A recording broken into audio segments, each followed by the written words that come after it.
আসসালামু আলাইকুম ওয়ারাহমাতুল্লাহ। প্রিয় দর্শক, ব্রেইন স্ন্যাক চ্যানেলে আপনাদের সবাইকে স্বাগতম।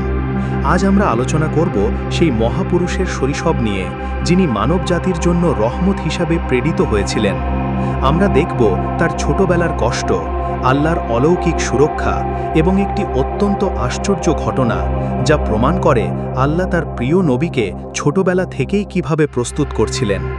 আমাদের প্রিয় নবী হজরত মুহাম্মদ সাল্লাল্লাহু আলাইহি ওয়াসাল্লামের জীবন শুরু হয়েছিল এক কঠিন পরিস্থিতিতে। তার জন্মগ্রহণের আগেই পিতা আব্দুল্লাহ ইন্তেকাল করেন। মাত্র ৬ বছর বয়সে তিনি তার মাকে হারান। এরপর তিনি দাদা আব্দুল মুত্তালিবের স্নেহ ছায়ায় বড় হতে থাকেন, কিন্তু মাত্র ৮ বছর বয়সে দাদাকেও হারান। কল্পনা করুন, একজন ছোট শিশুর জন্য বাবা, মা এবং দাদার চলে যাওয়া কতটা কঠিন। তিনি হয়ে পড়েন সম্পূর্ণ এতিম, কিন্তু আল্লাহ তাআলা তাকে কখনোই একা রাখেননি। তার জন্য বিশেষ ব্যবস্থা রেখেছিলেন। আল্লাহ পবিত্র কোরআনে সূরা আদ-দোহাতে এই বিষয়েই বলেছেন। কোরআনের আয়াত, সূরা দোহা, আলাম ইয়াজিদকা ইয়াতীমান ফাআওয়া ওয়া ওয়াজাদাকা দাল্লান ফাহাদা ওয়া ওয়াজাদাকা আইলান ফাআগনা। অর্থ ৬, তিনি কি আপনাকে এতিম রূপে পাননি, অতঃপর তিনি আশ্রয় দিয়েছেন। ৭, এবং তিনি কি আপনাকে পথহারা পাননি, অতঃপর তিনি পথ দেখিয়েছেন। ৮, এবং তিনি কি আপনাকে অভাবী রূপে পাননি, অতঃপর তিনি অভাব মুক্ত করেছেন।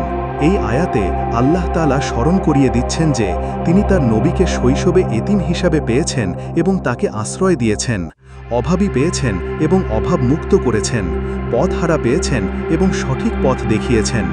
এটিই ছিল তার শৈশবের সবচেয়ে বড় সান্ত্বনা, স্বয়ং আল্লাহর পক্ষ থেকে সুরক্ষা ও তত্ত্বাবধান। দাদার ইন্তেকালের পর চাচা আবু তালিব প্রিয় নবী সাল্লাল্লাহু আলাইহি ওয়াসাল্লামকে নিজের কাছে নিয়ে আসেন। আবু তালিব আর্থিক দিক থেকে সচ্ছল ছিলেন না, কিন্তু তিনি ভাতিজাকে নিজের সন্তানের চেয়েও বেশি ভালোবাসতেন। এই সময় মুহাম্মদ সাল্লাল্লাহু আলাইহি ওয়াসাল্লাম মক্কার আশেপাশে বকরি চড়াতেন, যা ছিল তার জীবিকা অর্জনের একটি উপায়। এই কাজগুলো তাকে বিনয়ী, ধৈর্যশীল এবং পরিশ্রমী করে তুলেছিল। তার মধ্যে গড়ে উঠেছিল সততা, আমানতদারিতা এবং সত্যবাদিতার মতো মহৎ গুণাবলী, যার জন্য তিনি আল আমিন বা বিশ্বস্ত উপাধি লাভ করেছিলেন। চাচা আবু তালিব যখন ব্যবসা বাণিজ্যের জন্য সিরিয়া বা শামের দিকে যেতেন, তখন তিনি শিশু মুহাম্মদকে সাথে নিয়ে যেতেন না, কারণ পথ ছিল অনেক দুর্গম ও বিপদসংকুল। কিন্তু একবারের ঘটনা ছিল সম্পূর্ণ ব্যতিক্রম।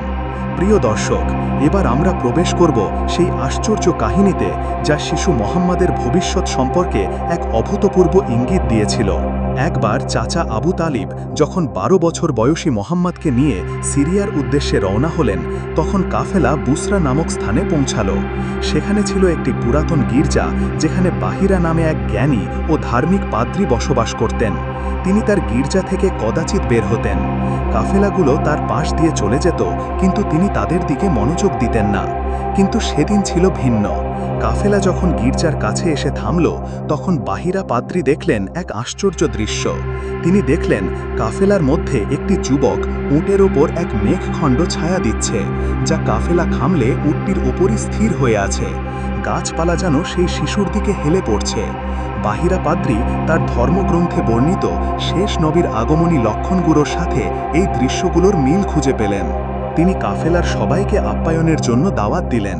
সবাই এসে বসল, কিন্তু শিশু মুহাম্মদ তখনও উটের পাহারায় ছিলেন। বাহিরা পাদ্রী যখন দেখলেন সেই মেঘখণ্ডটি এখনও গির্জার বাইরে স্থির হয়ে আছে, তখন তিনি জিজ্ঞাসা করলেন, তোমাদের মধ্যে কেউ কি আসেনি? কাফেলার লোকেরা বলল, না, শুধু একটি ছোট ছেলে উটের পাহারায় আছে। বাহিরা পাদ্রী পীড়াপিড়ি করে বললেন, তাকে ছাড়া আমি খাবার দেব না। যখন শিশু মুহাম্মদকে আনা হলো, বাহিরা পাদ্রী তাকে গভীর মনোযোগ দিয়ে দেখলেন। খাবারের পর তিনি মুহাম্মদকে কাছে ডাকলেন এবং বিভিন্ন প্রশ্ন করলেন। তার ঘুম, জাগরণ, স্বভাব এবং তার দৈহিক লক্ষণ সম্পর্কে জানতে চাইলেন। মুহাম্মদ সাল্লাল্লাহু আলাইহি ওয়াসাল্লাম সব প্রশ্নের উত্তর দিলেন। বাহিরা পাদ্রী তার পিঠের দিকে তাকিয়ে দেখতে চাইলেন। তিনি দেখা মাত্রই চিৎকার করে উঠলেন, কারণ তিনি মুহাম্মদের 2 কাঁধের মাঝখানে খাতমুন নবুয়াত বা নবুয়তের মোহর দেখতে পেলেন, যা বাইবেল ও ইঞ্জিলে বর্ণিত শেষ নবীর অন্যতম নিদর্শন।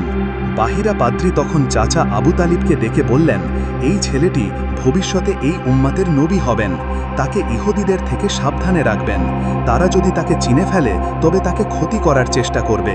আপনি যত দ্রুত সম্ভব তাকে নিয়ে মক্কায় ফিরে যান।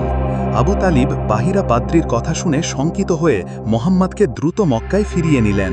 প্রিয় দর্শক, এই ঘটনাটি কেবল একটি ঐতিহাসিক ঘটনা নয়, এটি মহান আল্লাহর কুদরত ও পূর্ব পরিকল্পনার এক উজ্জ্বল দৃষ্টান্ত। ছোটবেলা থেকেই আল্লাহ তাআলা তার প্রিয় নবীকে ভবিষ্যতের বিশাল দায়িত্বের জন্য প্রস্তুত করছিলেন। বাহিরা পাদ্রীর এই ভবিষ্যৎবাণী প্রমাণ করে যে বিশ্ব জগতের সৃষ্টিকর্তা আল্লাহর কাছে তার নবীর আগমন পূর্ব নির্ধারিত ছিল এবং তার সুরক্ষা ও পরিচর্যার দায়িত্ব স্বয়ং আল্লাহই নিয়েছিলেন। আমাদের জন্য শিক্ষা হল: ১. আল্লাহর ওপর ভরসা। প্রতিকূল পরিস্থিতিতেও আল্লাহ তার নেক বান্দাদের রক্ষা করেন, যেমনটি সূরা আদ-দুহাতে আমরা দেখলাম। ২. ধৈর্য ও সততা। নবীজির শৈশবের কষ্ট, পরিশ্রম এবং সততা আমাদের জন্য অনুপ্রেরণা। ৩. জ্ঞানীদের সম্মান। জ্ঞানীরা, এমনকি ভিন্ন ধর্মাবলম্বীরাও সত্যকে চিনতে পারেন যদি তারা নিরপেক্ষ হন। মহান আল্লাহ পবিত্র কোরআনে আরও বলেছেন, কোরআনের আয়াত, সূরা আম্বিয়া, ওয়ামা আরসালনাকা ইল্লা রাহমাতাল লিল আলামিন, আর আমি তোমাকে জগৎসমূহের জন্য কেবল রহমত রূপেই প্রেরণ করেছি। হ্যাঁ, তিনি সত্যি বিশ্ব জগতের জন্য রহমত স্বরূপ। তার শৈশবের প্রত্যেকটি ঘটনা, প্রত্যেকটি কষ্ট এবং প্রত্যেকটি অলৌকিকতা ছিল তার এই মহান দায়িত্বের প্রস্তুতি।